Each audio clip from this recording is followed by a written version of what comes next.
Hello there, every pony. This is Nightlife again, and I am here giving you a brand spanking new chapter of one of these five nice little fan fictions. I've got five up on my tabs. Every fanfic I'm covering except for Project Horizons that gets a day in its own. Now, I know it's been a few days since I've last posted, but college is really taken off. I'm not even kidding. It's getting pretty bad. But I have some spare time, and I'm gonna take a few hours reading through my lighter fics that I'm doing readings of. I'll try and get Project Horizons tomorrow. I know a lot of you love my readings of that story, and I won't. Uh, my brain's shutting off right now. I'm sorry. Got a little brain fart. Good. I will not deprive you of the glory that is Project Horizons, and the fact that I can't say Project Horizons for the life of me. I still don't know why. Oh well, let's get on to reading. I think I'll do Antipodes first. Okay? Okay. Last I checked, we were on chapter 3. One second while I pull that son of a gun up. My internet is being horrendously slow, so I'll probably have to queue up these uploads to YouTube and leave it on overnight. But you shall get them! Oh, and I will not be doing any readings whatsoever because I will, on Monday, or that Monday night, because I will be at the midnight launch of Halo 4. Yeah. Okay, so here we go. Antipodes, Chapter 3, by PK.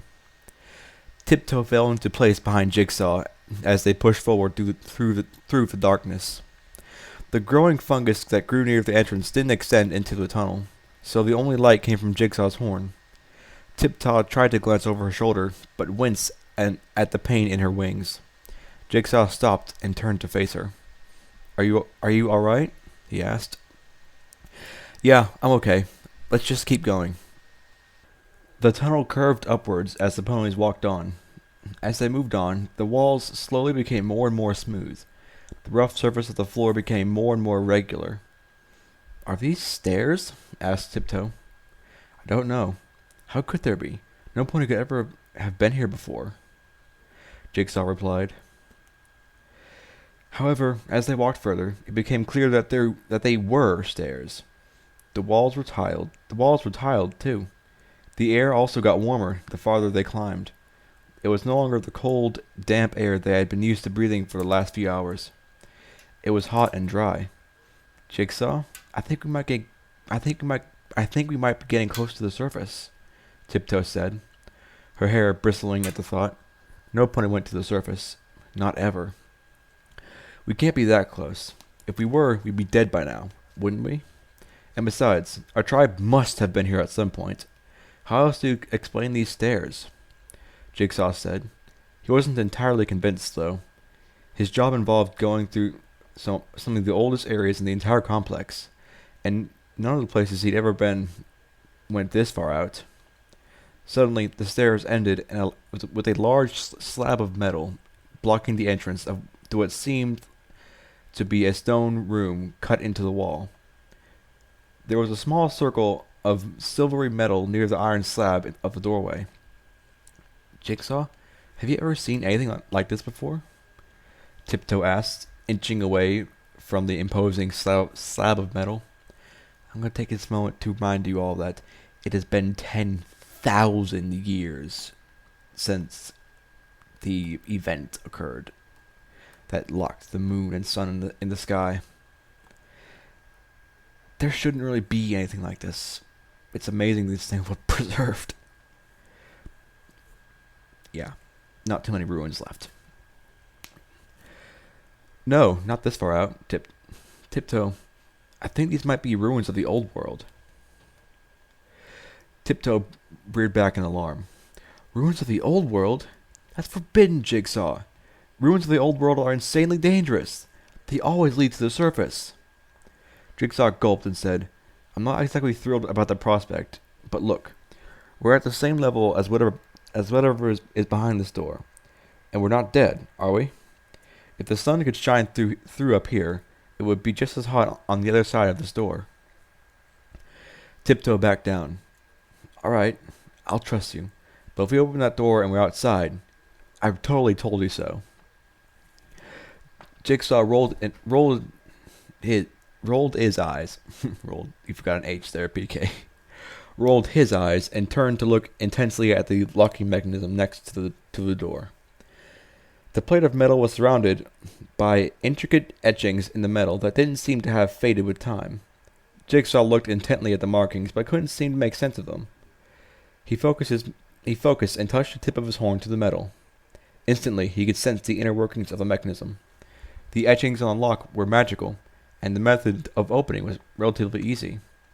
Jigsaw inserted his horn, into the lock, and the room lit up.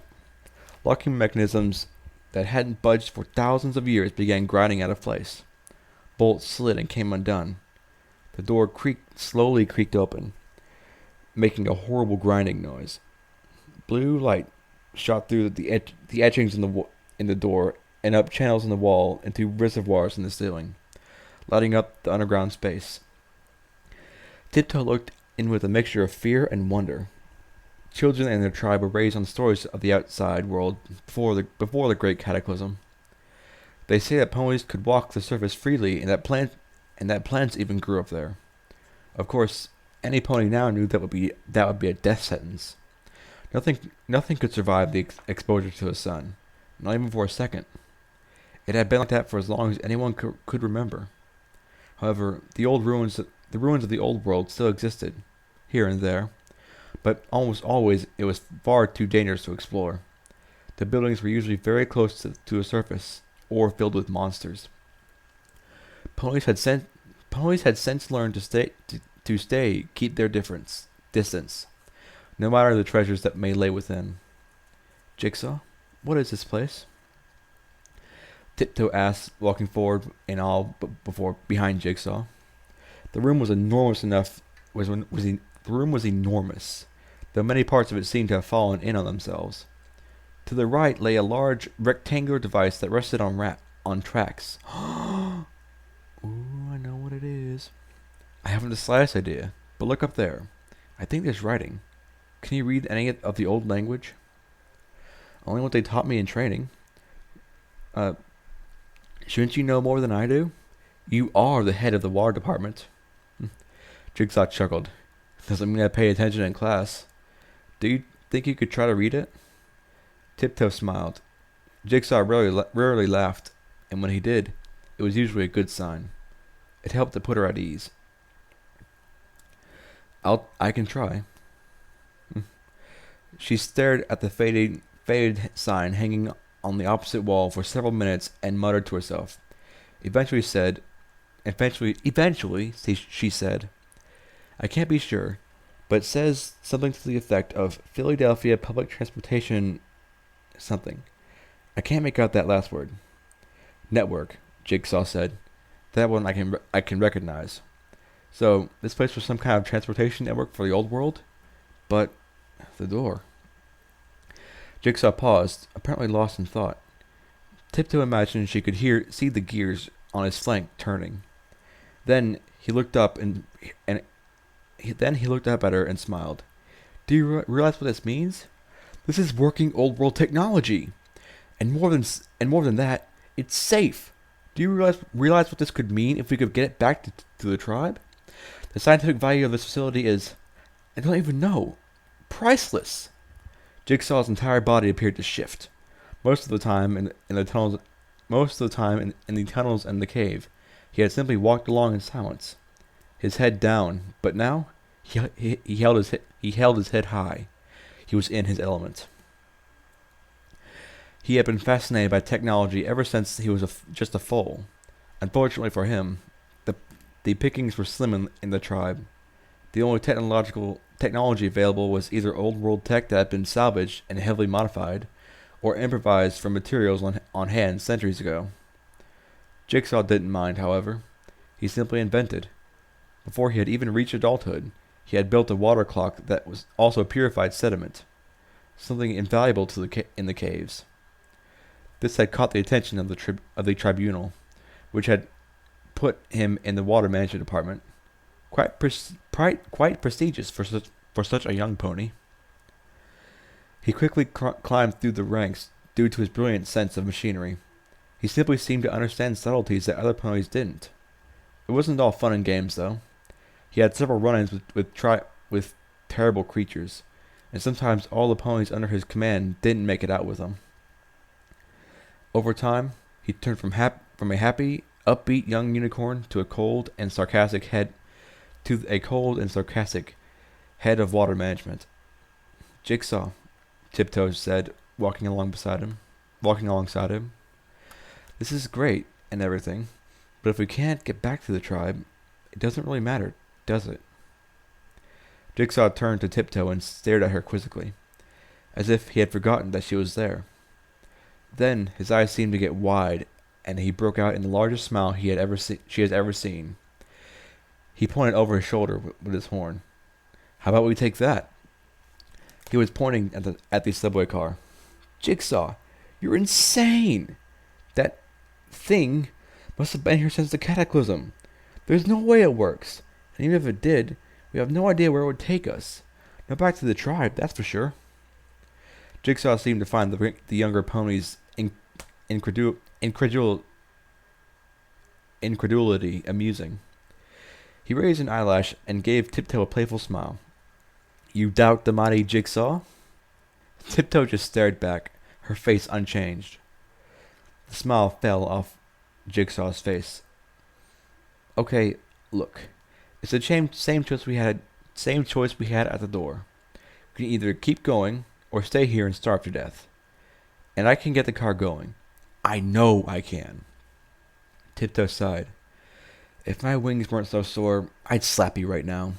She smiled in spite of herself. Jigsaw chuckled and said, Oh, Tiptoe, what would I do without you? He would have drowned or been eaten by a sea serpent, Tiptoe thought. She followed Jigsaw anyway. Jigsaw pried the door open and walked inside the ancient compartment. Faded advertisements lined the ceiling of the car. Jigsaw felt like a fool in a sugar cube store. The wealth of knowledge in this room was almost unthinkable. He trotted into the driver's area and looked at the console. It was mostly intact. A couple of the buttons had fallen off, but mostly alright otherwise. He touched his horn to the console. Instantly, the layout of the car appeared to him, and there were a lot of problems. Rusted over gears, unconnected wires, bolts having been disintegrated over the march of the